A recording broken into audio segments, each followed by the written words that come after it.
Hello. Welcome to What another episode of Blasian Soul Podcast. How's everybody doing out there? We're back once again. Every Wednesday coming to you to bring you a little bit of current events, talk about what's going on in everybody's lives, have a little fun, and highlight the role models and community leaders and entrepreneurs and business owners within the Black and Asian community. Yes. Here with my beautiful wife, Nipapon Robertson. Thank you. Yeah.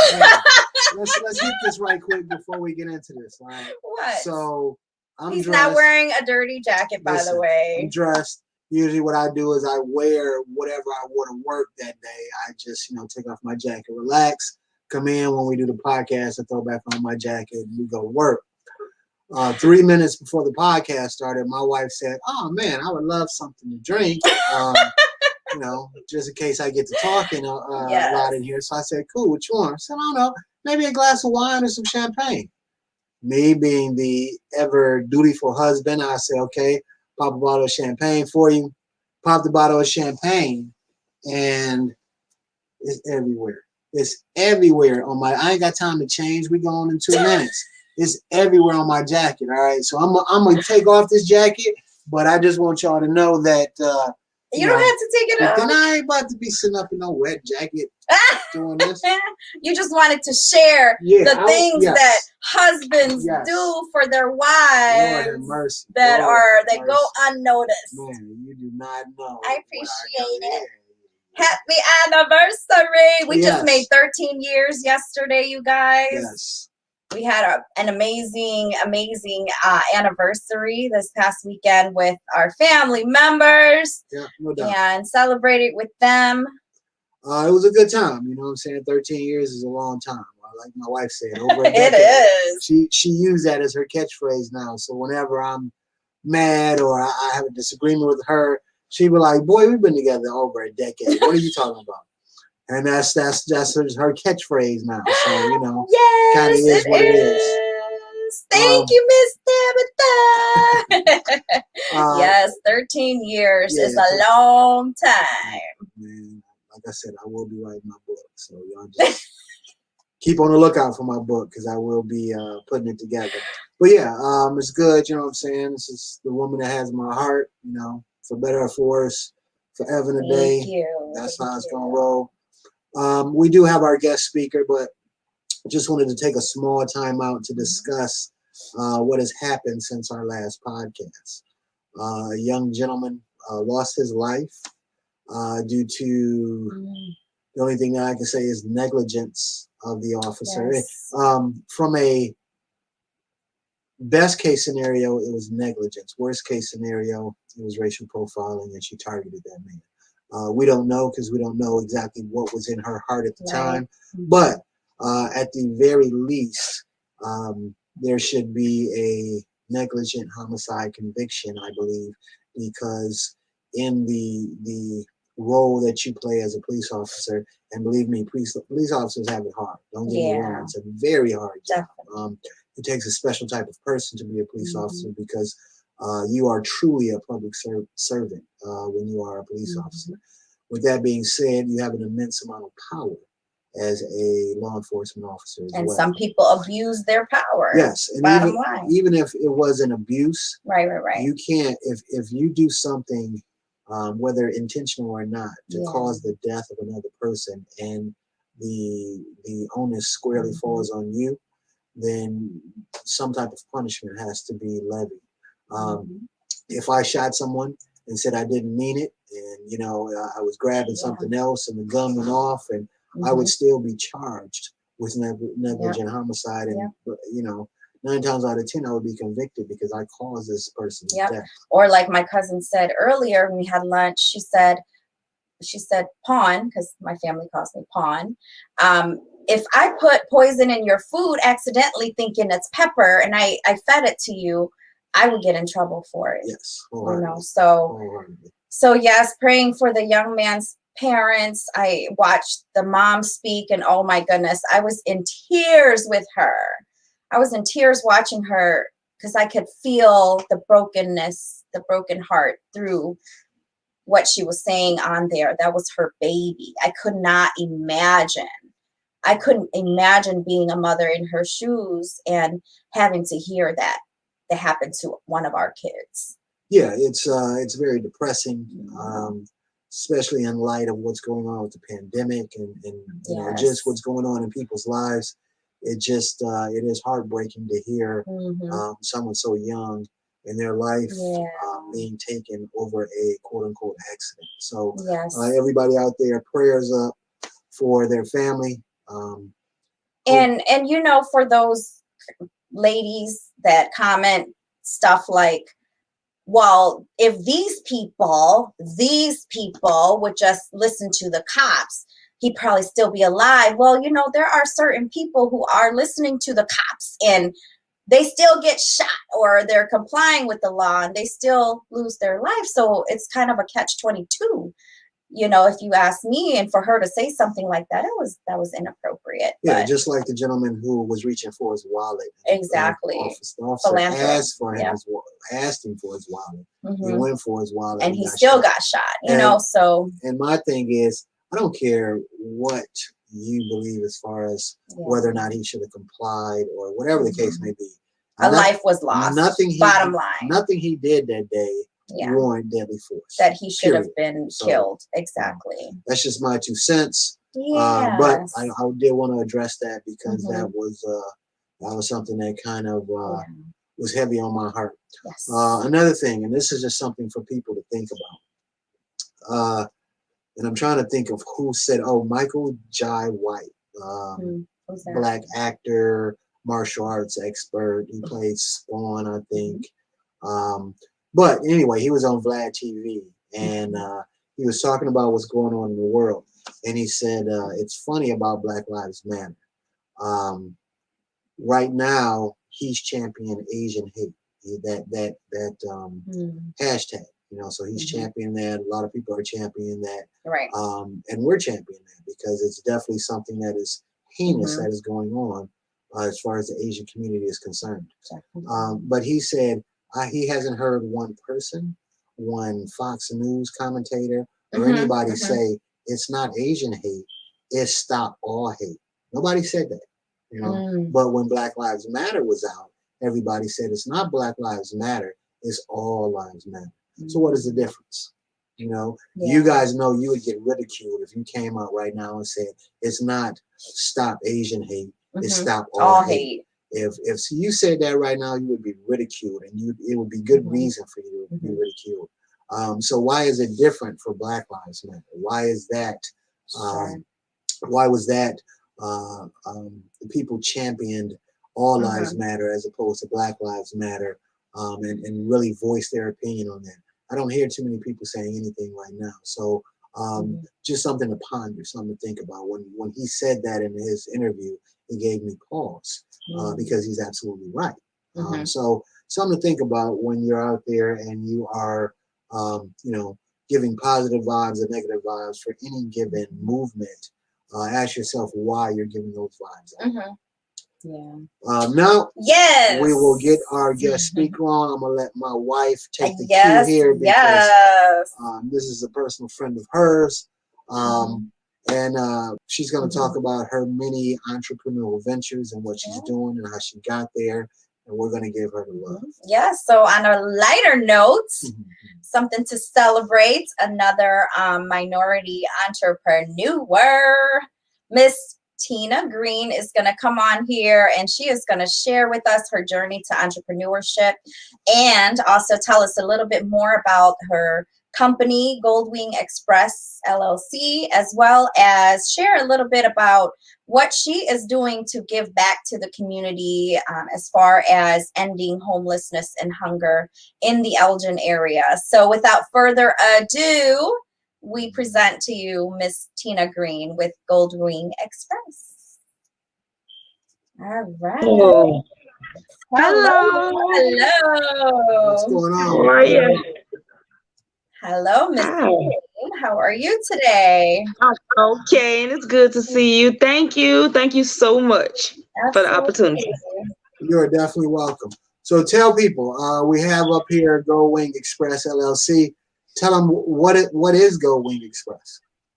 Absolutely. Okay, first of all, my name is Tina, and I am the owner of Go Wing Express. We are a courier delivery service. We are based here in South Elgin. A typical client for us is usually a small business or a law firm, but now the food industry has opened their arms to us. But we don't stop. We still deal with typical blueprints, legal documents, things of that nature. We are same day delivery, door to door, business to business. We open up early, stay open late, and our slogan is "We are your helping hand on demand." Very That's awesome. Yes, Now that's a good niche, yes. especially in this climate Right now, with all the Grub Hubs popping up and all the food delivery services. That's a good niche to Thank kind you. of explore. Yeah. What gave you guys the idea to come up with this niche in the delivery industry? Well, the idea came from a friend of mine, Moni's. She owned Moni Soulfood Fiesta downtown Elgin, and she's all about sticking with small businesses and stuff like that. So I noticed that Grubhub has already taken over the McDonald's and the, all the other high-end restaurants and stuff like that. So just sticking to my community and my small businesses, I just decided to be their delivery services, and I decided to win them over by, I don't want to say undercutting Grubhub, but just making my offer a little bit better. And by them being a small business, I knew I was saving them money, and who doesn't want to save money? So that's what I'm going with now. And I've got a service agreement with Moni's, and I'm looking to get more. And yeah, that's how I'm going. So I'm excited. And that's what's up. And don't be ashamed of that. The big businesses do that all the time. And you strategically price your services to corner the market. There's nothing wrong with that at all. Thank you. Now you do own this with another individual, correct? Absolutely, yes. Okay, My partner. Yes, I do have a partner that's down today, and I do apologize, Amanda. She is sick, but yes, she is my partner 100%. She does the back end of what I call the back end of the stuff. She makes sure that post goes up, promos and emails, and all that stuff in the background, because I realized real early on that I couldn't do everything myself. Right. So I quickly took her on, and she quickly jumped in, and I cherish her. So yeah, I actually gave her 45%, and I kept 55%. That's what's up. That's what's up. It's always good you have help. Now you've been around for quite some time now, but you had another business prior to this, right? Okay. Yes, ma'am. It was similar. So when I first started, I've worked 2 jobs mostly my whole life. I worked over in the corner. Nobody ever noticed me. I worked in a bakery at Walmart. I was the one baking your fresh bread and your fresh donuts every day for years. And so that was me. And so my second job is gas stations. I can actually run a gas station with my eyes closed. I just had no desire to always work for somebody else. Right. So in the midst of working those jobs, when you're working in gas stations, now listen to where I say I worked, gas stations and bakeries. Everybody comes into a bakery. Everybody comes into a gas station. That means judges, regular people, so people would notice me over the years for my spunkiness. I'm very clean. I'm always doing something. I'm not a slacker by any means. And I'm not that I'm even bragging. I'm just one of the people who couldn't be still. So I'm serious. And there's one lady, I'll never forget her. And I still deal with that family to this day. Her name is Laura Corbin. She had a position over at the Justin College, a very high position over there, and she was like, she didn't want to offend me, but she somehow wanted to ask me if I could help her. She just felt like I could. So it started out by her needing groceries to get to her mother. It's not that she couldn't, she just couldn't do it in a timely manner. So she wanted it there, and she was asking if she could pay me. Wow. And so I'm thinking at the time I was a single mom, and I was working outside of work. I'm like, yeah, I'll do it. So she started out giving me $80 a week to make sure I got these groceries to her mother. So then another guy approached me from the Elgin Police Department and asked me, could I do something similar to the same, but it was medicine. Wow. So I realized that there was a lot of working people that was still taking care of their mothers and fathers at home, and that they needed groceries and the pets needed to go to the groomers and medicine needed to be picked up, and they only one person, so that's where I came in. So I kind of turned it to a business, and I called myself Errand Girl Concierge. And at that time I was only dealing with seniors in hotels. I would make myself familiar with the hotels, and I'd be like, hey, if somebody come here and need some shirts to go to the cleaners, people will come here from out of town and don't know nothing about this town. But they need to go to the cleaners, or they pet need to get sick and need a doctor, anything come up, little like that, they would call me from the desk, and I would go knock on that person's room, and I would handle that person. So I'm looking like I'm saving the day. And so only thing about it, and in all honesty, when you're dealing with people from home, and I didn't walk away from my full-time job to not make money, people want to G you down and budget, can you take this when I charge this? And I'm realizing I still need to make money. So this was things shifted over the years. Excuse me for 1 second. I realized that my money was coming from small businesses and law firms. When they needed my services, all they wanted no more was an invoice or a receipt and get the job done. It was no, can you take this? So I'm like, okay, this is working. So now I've outgrown Errand Girl, and I just feel like I want to change the name. We doing something, so I just changed it to Go Wing Express. Played around with some things, and LLC the company, and just took it more serious. And it just happens to be doing good. But I remember for a while I sat on this idea because I had the pressure of raising 2 children and having to provide. But once they got older, and I realized they wasn't thinking about me, I just when they start their own families, they moving out. It's me, so I just tried it and it worked. So yeah, that's my story. That's awesome. That's what's up. And that's a motivated spirit right there. You've seen a need in the market, and you took that over. That's what's up. That's what it's about. And a little secret, even though I do not deal with the seniors in the hotels anymore, the first 2 families that reached out to me when I first started Errand Girl, I still deal with those particular 2 families to this day. They kind of latched on to me, and it's been like 10, 9, 8 years later, and I still deal with those 2 families. That's because it was hard to because I changed my business and my name and my logo. I still, I don't know what it was, but anyway, I still deal with those 2 families to this day. And I probably always will. Yeah, that's pretty cool. Now you said it sounds like you have an entrepreneurial spirit, because you said that you just knew in your heart that you didn't want to work for someone else for the rest of your life. Why don't you talk about that a little bit? What were you thinking in your head? You had 2 jobs, you're doing well at both jobs, you're running the spot. So what finally gave you that? And that was it. I always realized I always exceeded at any job I did. I always if it came to the rewards and the bonuses and the leadership, I always got those things. And it's not that it wasn't enough, but it just also told me something. So I just always just did really well at whatever it was I did. When I applied to be the supervisor or the manager or whatever it was, I got it. You know what I'm saying? So sometimes I stepped down and out when I saw things wasn't right, or it didn't fit my life or my schedule or whatever it was at that time. But once I knew that I could and it was in me, it just told me stuff, and it gave me that leadership courage, I guess. And like I said, not having that pressure of having to provide for the kids and stuff like that, that really helped. So it was like, if all else fails, I know how to go back and get a job, but I just tried to work so hard to make sure I didn't have to, you know what I'm saying? But I know if I had to, I could, not a problem. Exactly. Yeah. Now, how did you come to partner with the other owner? You're doing this business. You've been kind of doing it by yourself, but you know that you can't wear all hats at all times. So did you know her already, and how did that relationship develop? Okay, my beautiful friend. So I did know her prior to starting these businesses from working at the gas station. She's slightly younger than me. So her life situation that she was going through led me to be like, hey, I can help you.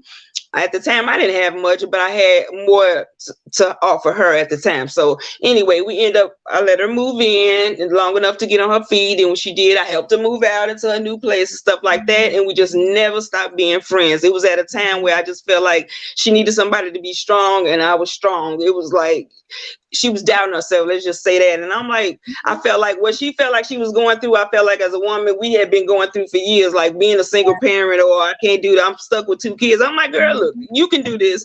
This is how we do this. And, so yeah, just holding her down. And it just kept us really, really tight over the years and really good friends. And we just never let go of each other. So when things with my business kind of got like, I'm like, because you could find yourself sitting on your couch trying to do a post and post it other places and hashtag it and dress it up and make it. 3 hours went by. And I'm like, when I could have been focusing, on some more important things and different aspects of the business, So that's initially when I started like slowly talking to her about everything. And then next thing you know, it's like everything that I did not want to do, but has to be done in the back, she was willing to do. So I'm like, yes, so don't get me wrong. I had people along the way say things like, did you have to give her half your business? And what does she bring as value? And one time did I explain to somebody because it caught me off guard, but never, ever. And I vowed to never, ever have to explain that again because I feel like it speaks for itself, but 2, I don't owe anybody any explanation. And 3, it's enough out here for everybody. I never thought that. I'm not saying I can't, but I'm just saying I never say I was going to be a millionaire. I needed all. I wanted all. It's enough out here for everybody. She's been through just as much stuff as I've been through. And a nice come up for both of us would be nice. It is what it is. That's the type of person I am. Right. All right, so this is a business that you have put your all into, that you are cultivating to grow. In 10 years, if in a perfect world, where will your business be at? I'll have more than one location and roughly 10 to 15 workers, and we'll be holding down this whole Elgin area. Okay, now you spoke it into existence, so since you said it and you said it out loud in front of our listeners, you got to make it so, right? Put it in the atmosphere. So okay, it's out there. I want this. I can handle it. I'm ready. No, I can ready. No, go ahead. No, I was just gonna say, I just want to talk about a little bit about my passion and my love. I never felt like along the way, when me and Mandy sit down and we write down our 6 months, like we plan out what we want done and how we want things done, just say 6 months in advance. Somewhere in that 6 months, we try to include some event or somewhere where we feeding the homeless a few times. So we just made it over time to where out of our pockets, we started feeding the homeless every third Sunday out the month. And it just kind of became a thing. And I never thought for one second I would start receiving phone calls and people hearing about what you're doing. I genuinely was just doing it because I felt like it needed to be done. And still right now, even after, you could take them all the food and all the clothes and all the socks. And that is so appreciated. Don't get me wrong. But my heart just never felt complete because at the end of the day, I was still turning around and leaving them in them tents and all that snow. And it just makes my heart feel so heavy. So now, I'm working with good people and we trying to line up some things to where we can change that. So that makes my heart feel very good. And that'll be coming soon. I'll talk more about that soon. But yeah, I'm very excited. But yes, I'm all about feeding them. And I have a GoFundMe page set up, 31 Tent City. If anyone could donate, that'd be great. But I'm all about feeding the homeless. And yes, that's one of my passions. And no matter how big we get or how far I go, I will never forget about feeding the homeless. It's just my thing. That's what I do. That's what's up. That's giving back. Yeah. So that's every true CEO, every true business owner needs to have that in their heart, in their mix, to be a great leader. So that's definitely something to applaud. Now, as far as your business, do you guys have any specialized services like Notary Republic or anything like that? Glad you asked. I know, right? Glad you asked. Okay, actually, Amanda just became a notary, so yes, she can notarize. I'm so glad you asked. I probably good question. Yes, Amanda can notary. So, honey, we can notary deliver. Yes, absolutely. We can notary. Absolutely. That's awesome. Yeah, let them know that there are a lot of times I worked for an advertising agency where we had to get documents to a client in a hurry, things of that nature. But I've also seen some of my friends work in financial institutions where things had to be notarized, and they wanted their client to come to them to notarize it, and some people can't make it. So that's a niche that should be championed, because that will be important. Absolutely. And we are, and she is willing to come to you. That's awesome. Yeah. Thank now, you. When you were growing up, did you ever aspire to be a business owner? Did that ever cross your mind? Or is it something that you grew into as you got older and you kind of got into the workforce? Because I'm an honest person, I'm going to say I had no desire or thought or any inkling that I would be a business owner. My goal was to make it out of my neighborhood without a bunch of kids and be a great mom, because I do have 2 children. They are 10 years apart. Their birthdays are July 8th and July 10th. So I almost had them 10 years into the day. Like, I didn't play. But it instantly scared me, and it instantly made me be like, I ain't gonna lie, I gotta get out of here. I want something different. So it wasn't a matter of me getting lost in it. Having a child for me made me want to like shoot out of there. So I instantly worked 2 jobs. My first jobs was Wendy and McDonald's at the same time. I got a chance to. In itself right there. That's a story in itself. Yeah. So I grew into this entrepreneur thing. I grew into this entrepreneur thing. Like, first of all, I just wanted to be like a great mom. I didn't have not that my mother was not a great role model. I just lost her at a very early age. I lost my mom at 11. I lost my dad at 9. My dad was murdered at age 9, and 2 years later, I lost my mom. He was robbed and murdered on the south side of Chicago, and 2 years later, my mom was sick and she passed away. So I had lost my parents at a very early age. So it wasn't like, I went into the system because I had bad parents. No, they had reasons, like that. So for whatever reason, and I did end up in the system. So it was all about the struggle and, keeping my kid with me and being a good mom. So yes, absolutely. Wow. But then now, like I say, he's 28 years old now. He works at Coca-Cola. He has 2 children of his own. He's graduated high school early, went to college. He's a registered gun owner, has his own apartment. Like, that's what's up. Good kid. And there's nothing wrong with not realizing your vision of entrepreneurship when you're young. But they say that the greatest ideas are born out of necessity. So you felt that you needed to make a change, that you needed to do more. So therefore, you came through this idea and brought it to fruition. Yeah. So all most great American business stories start out with kind of it was born out of necessity. So what I'm saying, there's nothing wrong with that at all. Yeah. Thank you. Yeah. So that's it. So I love people. I don't know. I've always been good with people. People usually love me. Like, I could leave a job but still be good with like the management team and be going out with them, and so like for whatever reasons, it was just time. I know that I just felt like I could do more. At least I was willing to try. Like, at this point, I'm like, my kids grown, they ain't depending on me. My daughter got a good job. My son got. If I fail, it's okay. Like I said, I knew what my backup plan was. So it was nothing for me to do but just jump out there. And then it just kind of happened because people were tapping me on my shoulder while I was already at work. Right. So I'm like, okay, Lord, I hear you. Right. And you can tell that you have a shining spirit. So that kind of to people around. Yeah, and when you're the type of person who has a good heart and always looking out to serve and to do good things, your karma, like it always comes back to you. So you always I believe that 100%. Yeah, and like I said, I don't judge people, and people have came and called my phone and said things like, oh, be careful down there, them people come with problems, they got situations. I said, we all do. That don't mean they don't deserve to eat.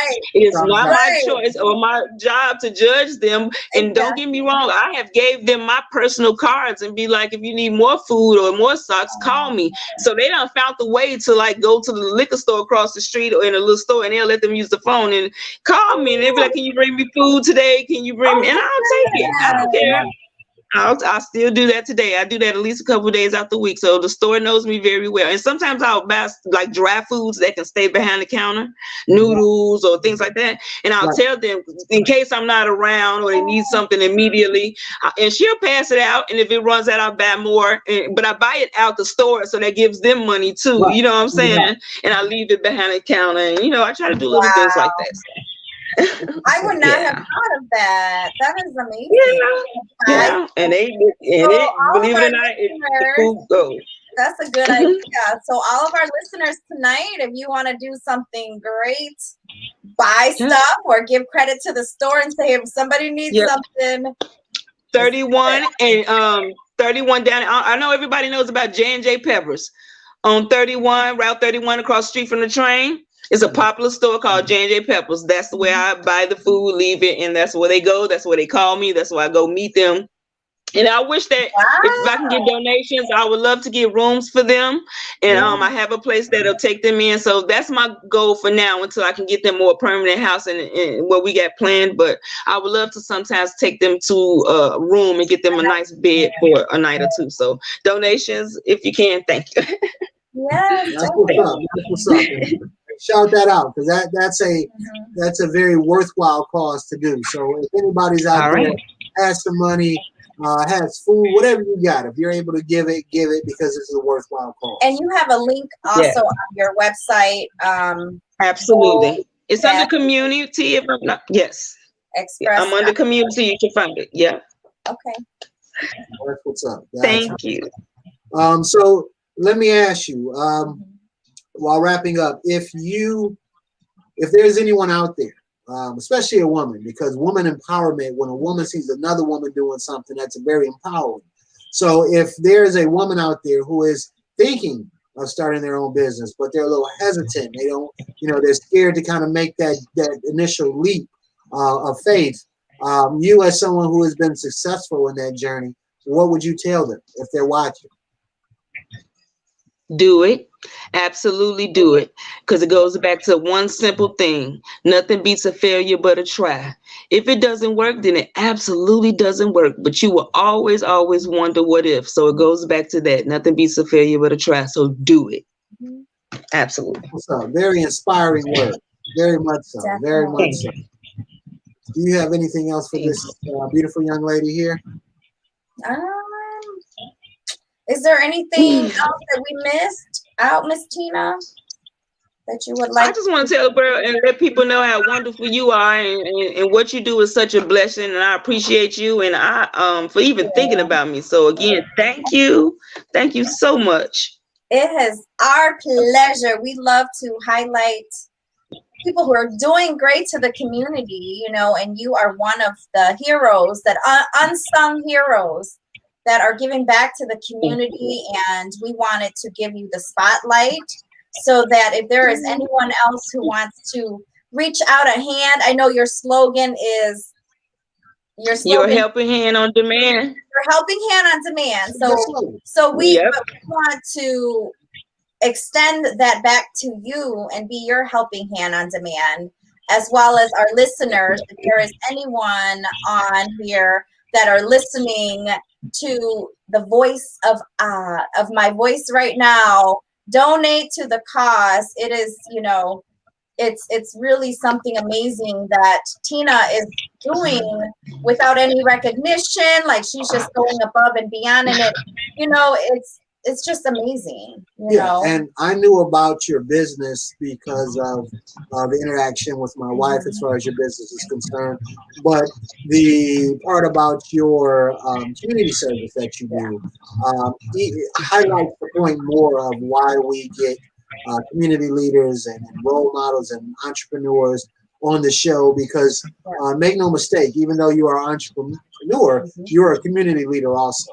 To take your time and effort out to help people less fortunate than you makes this story more powerful that much more. So, and you even pack the food and cook it yourself, right? And then bring it out. Ma'am. Yes, ma'am. I will. But me and Mandy, our families, we get together. We go out with our children and we walk the streets. Go down in that snow, down where them tents are at. Absolutely, I like to get down there. Absolutely. And ask them what they need and talk to them. Yeah. I enjoy them. Yep, absolutely. They are people. They are people. Absolutely. Oh yeah, you know what I'm saying? You gotta have that human compassion in your life, or you know, you feel empty inside. So without a doubt, that's something that, like I said, should be championed. Definitely. And that gives them, you know, hope. How long have you been doing that for? Ooh, we do the giving back and feeding them. We came up with that thing. Are we going on a year now? Yeah, it's a little into a year now. Yeah, and we enjoy it. And now I have to set up to where we can't. They blocked us off. Let me let that be known, to where we can't park where we usually do to try to get to them. So I'm going to change the location to the library over there. The Golden, what is the Golden Boarding Library? It's over there on 31. But yes, we can park over there and pass them out food, and it's okay on certain days. So I'm gonna try to direct them over to that. So yeah. How many homeless people are out there in Elgin? If you had to make Okay, if I had to go down there and take you with me right now, I could point out at least 20, 25 tents. Now, I just recently heard that this is called Tent City 1, the one that I found and that I feed. But I heard that if I go around on Wing Street, that there's called a Tent City 2. And I haven't even went over there. So, yeah, I just found out that there's 2 tents all over. Like, they're literally legit. Yeah. My donors have bought me tents to give to them, because over time their tents get wore out or they're not as good. So I have given and took tents down there. They literally legit are in tents. Live in their tents. Wow. In their tents. They're lined up. It's like a little community. They look out for each other. Mm-hmm. You know, they're friendly. They're so friendly. It's kind of like out of sight, out of mind. You know what I'm saying? So like, we're so focused on what we do every day. And when we're driving or out and about, a lot of people don't expose that. You know, they see homeless people and they chew them away. So we don't really see it. We're not really exposed or see that. So to know that there's 25 tents in one area, you know, and there could be like 2-3 a family in each tent. It is. So it is. Yes, ma'am. Absolutely. And then you said now there's 2. And then especially with COVID and with people getting evicted and stuff, there's going to be way more tents that are needed out there. Yes. And they call me sometimes for the simplest things. It be socks or the hospital called me and said that the guy that I deal with regularly was sent there. He asked them to call me to bring him a set of clothes because he had accidentally messed his clothes up en route. And there was no way that he could wear those clothes, and could I bring him clothes? So it'd be situations like that. I don't have clothes. So I had to go into the donations that I have and take up there to the hospitals just so we can have clothes for them to send them out the hospital. Wow. So many things that, you know, we take for granted, and it's out of sight, out of mind. I know one time I was picking up food at Moni's restaurant, and a gentleman came in and he, just the simplest thing, can you see if you can get me some socks, some more socks? You know, it's just the simplest thing. Because it was snowy out and he didn't have socks, and the snow was getting his feet wet or getting into his feet or something like that. And so he needed socks. And that's just one person, you know. Could you imagine who else needs shoes or socks and, you know, things like that? So we take things for granted, and we don't see that there's always someone that is in more need. You know? So that's just amazing what you are doing, Miss. I'm going to have to come on the trip with you one of these days, and I would love that. I haven't really been exposed to that part of it, like homeless, you know, in Elgin. And so until I met Moni, and I know she's a huge advocate for the homeless in Elgin, and it just blew my mind. She shared with me some of the things that you're doing now, and I had no idea. And I'm like, you know, we've got to do better. She deals with them on like a deeper level. Like, she'll sit and have conversation with them and get into like, she's opened my mind up some more. So she's all about that. Yeah. And then the other thing that she taught me that I had no idea and I didn't know was that, you know, you have the homeless shelters in Elgin, but they don't house homeless people. They only have They don't house homeless people. They only house people who are I don't in get it. transition or who just lost their home. Yeah.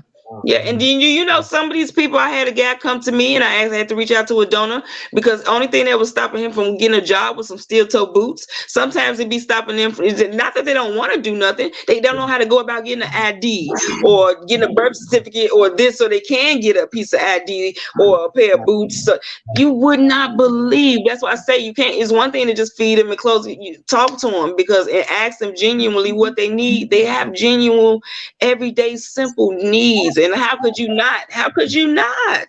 Right. I'm sorry. I know. And Yeah. some of them, like, they were forced into homelessness, you know, and they've all lived a normal life at some point, you know, and so, you know, these things are sometimes out of our control, you know. So, wow. You're an angel. Oh, you guys are. You guys rock, man. I love it. Thank you. And I played around with some stuff too, and that would just stay with me. So I like it. I like it. It's my big girl name now. Yes. Amazing. Well, is there anything else that you would like to share, my dear? Again, thank you for having me on, and I'm hoping Mandy gets well. And a shout out to Moni's. You know, everybody knows I collab with Moni's. I now deliver for her, and I'm so excited. So I'm working on getting a couple of more of those, but I'm so excited and so grateful. So yay! I love it. I love it. Right. I can't wait to see the business blossom. And, you know, it's going to do so well. Oh, I will definitely keep you posted. I'll see more of you. I got more pictures to get and more website stuff. So we'll be in touch. Awesome. You got me now. I ain't going nowhere, Laura. I got you, girl. All right. All right, my love. I'll see you. Nice to meet you. Nice to meet you as well, sweetheart. All right. All right. Anytime. Thank you. All right. Woo! Amazing story. Oh my goodness. It was more in depth than I thought, Definitely. considering the additional things that she does. Yes. But you gotta, it's, you know, I won't say it's easy. It's different when, you know, your job is to help the homeless and help people less fortunate, or, you know, you might give, when you go to, you know, a fast food place or the grocery store, they might ask, do you want to round up your money to help someone out? You know, so you do that, and you know your conscience is clear. But it's another thing to actually your time, your effort.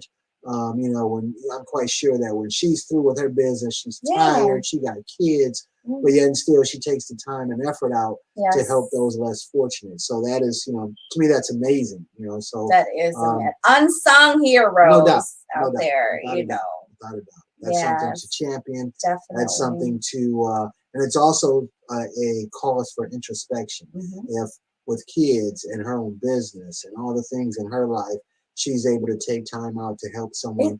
What are you doing? You know, to do the same. Yes, and the things that she had endured as a child, you know, losing her parents at such a young age and being placed in the system. Regardless of that, she didn't let that stop her from being who she is today. Right. She probably used that as a, you know, stepping stone, and you know, and so you know, strengthens you. Father being murdered and robbed and murdered at 9, and mom passing right after that, being placed in foster care, like, but yet her heart is not bitter, but yet she still gives, and she still finds that time to make it intentional that she gives back to the homeless. So there's that's a difference. Just amazing. There's a difference in going through hardships in life and it hardening your soul, and there's another that, you know, it strengthens you because of the trials and tribulations you went through. So, and that you know how it was to struggle, and you know, and so you want to help those get better lives. Without a doubt. Without a doubt. Well, thank you guys for you know, spending another hour with us on a Wednesday. We'll be here until we're not here. I can't foresee happening anytime soon. We will be here to support the community and highlight Entrepreneurs. The podcast network is in the makings. Still, we're finishing out the details of it. We have a lot of great channels that we will have on there with a lot of great individuals that will be giving you, a wealth of information, making you laugh, making you cry, and just having a good time. So be on the lookout for that. We will give you guys more details, but keep that in your mind. You have 1,000 podcasts out there of celebrities and athletes and people like that, but how many podcasts do you have with people in your own backyard, with people you might know, who people are in the same situation as you, who are you to a certain degree? That's who I want to hear from. I mean, it's cool to hear about the guys making millions of dollars, but I want to hear about the young lady who's going out to feed the homeless and got a business that she's running, that she's growing just off the strength of her hustle. You know what I'm saying? That's a story I want to hear just as much as I want to hear from any celebrity that might be giving their content out as well. Definitely. So on that note, y'all be good. Once again, happy anniversary to my beautiful wife of 13 years. Don't kiss me. I don't have lipstick. I don't. He hates when I kiss him with lipstick. But it's clear this time it's not red. All right, come on. Give me a kiss. So he'll have red lips on his butt, and I don't tell him. So I be walking around talking to people like, with lipstick on it. What's up, homeboy? And they be like, what is that? Hey man, what you been doing, dude? Kiss him. So kiss him on his forehead. So like I said, once again, one of the many things a husband goes through in life, man. We need a support group or something along those lines, but I digress. You guys, Stonecatchers has support group for men. We need. I'm it all starts with that. soon. I'm all with that. We need to stick together, bro. They got a support group coming up August 21st. Once again, be on the lookout for the podcast network. We'll be here next week with you guys. Same bad time, same bad channel. Yes. You guys be cool. Watch your six out there because it's a crazy world, unusual time right now. So I don't care who you are, what ethnicity you are, whatever. Watch your six. Okay. Yes. On that note, y'all have a good time. Be safe. We'll see you guys next week. Peace out. Lock on.